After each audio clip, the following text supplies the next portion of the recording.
భాద్రపద మాసంలో ఎటు చూసినా పచ్చదనం కనిపిస్తుంది. వేసవి వేడి తగ్గి వర్షాలు పడే కాలం ఇది. ఈ కాలంలో భూమికి ప్రాణశక్తి అందుతుంది. నదులు నిండుగా ప్రవహిస్తాయి. ఇలాంటి కాలంలో వినాయక చవితికి భక్తి శ్రద్ధలతో గణనాథుడిని పూజిస్తాం. 9 రోజుల పూజల తర్వాత నిమజ్జనం చేస్తాం. అలా నిమజ్జనం చేయడం వెనుక కారణం ఏంటి? ఆ లంబోదరుడిని గంగమ్మ ఒడికి పంపడం వెనుక అసలు కథ ఏంటి? గణపతి నిమజ్జనం అనేది తరతరాలుగా వస్తున్న ఆచారం. నిజానికి హిందూ సంప్రదాయంలో దేవుళ్ళందరికీ పూజలు చేస్తారు. కానీ వాటి ప్రతిమలు మాత్రం పూజల తరువాత ఇంట్లోనే ఉంటాయి. వినాయకుడి విగ్రహాన్ని మాత్రం నిమజ్జనం చేస్తారు. గణాలకు అధిపతి అయిన గణనాయకుడిని నిమజ్జనం చేయడం వెనుక శాస్త్రీయ కారణాలతో పాటు ఆధ్యాత్మిక కారణాలు కూడా ఉన్నాయి.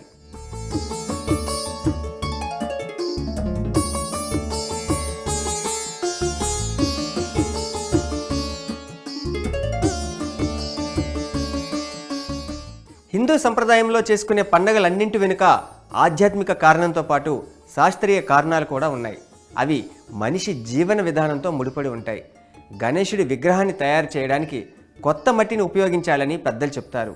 ఎందుకంటే విగ్రహాన్ని తయారు చేయడం కోసం వర్షాకాలానికి ముందే చెరువులు కుంటల్లో ఉన్న మట్టిని సేకరిస్తారు. అక్కడి నుంచే మట్టిని తీసుకురమ్మని చెప్తారు. దీనికి కారణం వర్షాకాలంలో చెరువులు కుంటల్లో నీరు పూర్తిగా చేరుతుంది. ఇందులో పూడికలు ఉంటే ఆ నీరు ఊళ్ళను ముంచెత్తే ప్రమాదం ఉంది. అందుకే ముందుగానే పూడికలు తీసేస్తే ఈ సమస్య నుంచి ఊళ్ళను రక్షించవచ్చు. గతంలో గ్రామస్తులతోనే ఈ పని చేయించేవారు. దీనికి ఆధ్యాత్మికతను జోడించి ఆ మట్టితో వినాయక విగ్రహాలను తయారు చేయాలని చెప్పారు. దీనివల్ల ఏటా గణపతి విగ్రహాల తయారీ కోసం చెరువులు కుంటల్లో మట్టిని ఖచ్చితంగా తీస్తారు. ఇక ప్రకృతి చికిత్సలో ఒండ్రు మట్టి ప్రాధాన్యతను ఏమాత్రం తగ్గించి చెప్పలేం. అలాంటి ఒండ్రు మట్టితో విగ్రహ తయారీ అంటే దాని ప్రయోజనాలను ఏమాత్రం తక్కువ చేయలేం. పెద్దలు పెట్టిన ఈ నిబంధన ప్రకృతితో పాటు మానవాళికి మేలు చేసేదే.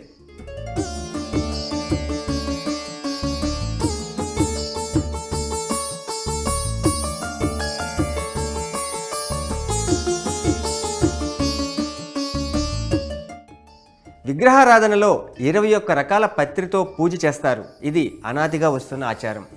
వినాయక వ్రతకల్పంలో సూచించిన విధంగా ఈ పూజ కోసం ఎంచుకునే ఆ 21 రకాల ఆకులలో నిండుగా ఔషధ గుణాలుంటాయి.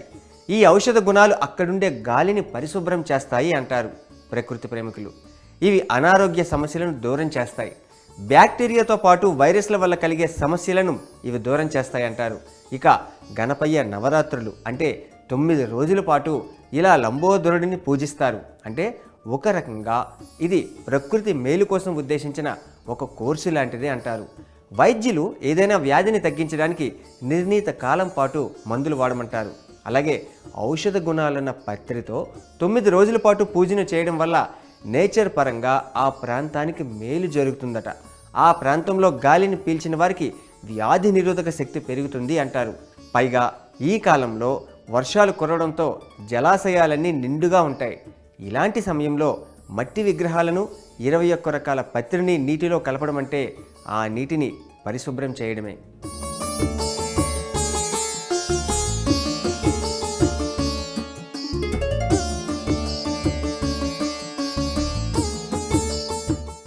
వినాయక నిమజ్జనం వెనుక కొన్ని సైంటిఫిక్ రీజన్స్ కూడా ఉన్నాయి. గణపతి నిమజ్జన సమయంలో మట్టి విగ్రహంతో పాటు పూజ కోసం వినియోగించిన ఆకులను కూడా నీటిలో కలుపుతారు.